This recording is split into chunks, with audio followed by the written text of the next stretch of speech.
In the village of Alura, where the sun cast golden hues, Ades lived under the weight of a single word, empty. For 12 years, she faced pitying glances and whispered gossip, the question of her childlessness cutting deep.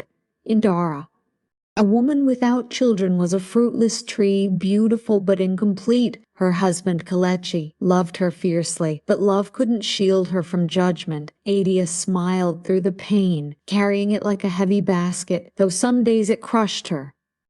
One morning, Ades tied her headscarf and walked to Enmerga's market to buy yams. Amid the chatter and scent of smoked fish, she overheard her neighbors, Neka and Chenier, laughing. They didn't see her.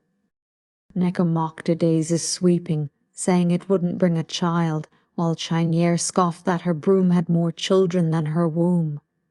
Ades froze, yams slipping from her hands, her chest tightening. Chenier added that Kalechi's patience was strange as her brother would have taken another wife. When they saw Ades, their laughter stopped, but the wound was carved. She walked home, eyes stinging, holding back tears, whispering to God if he saw her pain. That night, while Kalechi slept, Ades knelt by their bed, knees on the cool earth, weeping a soul-deep cry.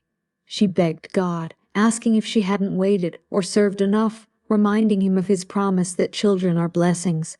Her tears soaked the floor, and in exhaustion, she slept. In a dream, a woman in white held a child in green cloth, saying Ades's waiting was ending. Ades woke, heart racing, touching her stomach. She shook Kalechi, exclaiming she'd seen their child. Confused, he listened as she shared the vision, then held her close, giving her a flicker of peace. Not everyone shared Ades's hope. Her cousin Ifeoma, who lived with them, felt envy twist her heart.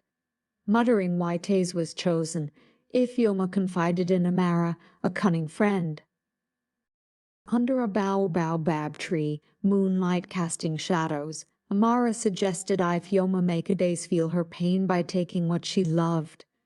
Ifeoma's smile faded, but malice took root. She played the loyal cousin by day, her thoughts darkening at night. On later, Ades's belly swelled and Nava rejoiced, bringing gifts. She gave birth to Chidi, a boy with his father's eyes. Ades whispered to him, calling him her answered prayer, vowing to protect him. Ifeoma's envy burned brighter, Amara's words echoing to make Ades lose what she loved. A silent, sinister plan formed. A year later, Nera's harvest festival filled the square with drums and laughter. Ades dressed Chidi in blue cloth, her heart full. Kalechi spoke of thanking God for their son, and Ifeoma, with a false smile, called Ades radiant. Ades danced, then handed Chidi to Ifeoma to pray. Exhausted, she lay beside Ifeoma. Chidi cradled close and slept. Ifeoma's eyes gleamed. She rose, carrying Chidi through the crowd. Outside, Amara waited in the shadows, taking the child and vanishing. Ifeoma returned, lying beside. Ades, her heart pounding, but her face calm. Morning broke, and Ades reached for Chidi, finding only air. She called to Ifeoma, who feigned confusion, saying she thought Chidi was with her. Ades's scream shattered the dawn, calling for her son. The village searched, but Chidi was gone. Ades collapsed, tearing her clothes, crying to God not to take her child. Spears returned, crueler now, calling her cursed or careless. Ades stopped eating, stopped speaking, sitting by the river, one evening, tempted to end it all. An old woman appeared, her voice firm, telling Ades that God saw her pain and would carry her through. The words pierced her despair, and she returned home, resolve stirring. One night, Ades overheard Ifeoma whispering to Amara, smugly saying Ades thought Chidi was stolen at the festival, with no one suspecting them. Amara asked if the child was far, and Ifeoma confirmed he was gone for good. Ades burst out, accusing Ifeoma of selling her son.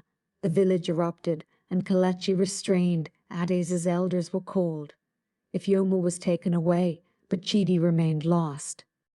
Hard Eyes' home grew silent with grief. She sat by Chidi's mat, holding his wooden toy, asking God why her cousin, treated like a sister, betrayed her. She wept, but the tears shifted from pleading to acceptance. She spoke to God, trusting him despite not understanding, asking to learn to live. The next day she rose, swept the compound, and cooked for Kelechi. Life returned, not joy, but purpose. She told Kelechi to eat, and he nodded. Ifeoma faced trial, but Ade stayed away, justice needing no more of her anger. She sat by the market, watching life unfold, helping a young mother with her load. The mother thanked her, and Ades advised her to cherish her child, as not everyone keeps theirs. Adaiza changed, her laughter gone, but her words heavy with wisdom. Women sought her counsel, drawn to her strength. She taught them to love but watch, to pray but guard their hearts, warning that the knife often comes from those closest. Her wound remained, but it stopped bleeding. Years passed, and Adaiza never bore another child but mothered many, guiding women and easing burdens, becoming Nair's quiet light.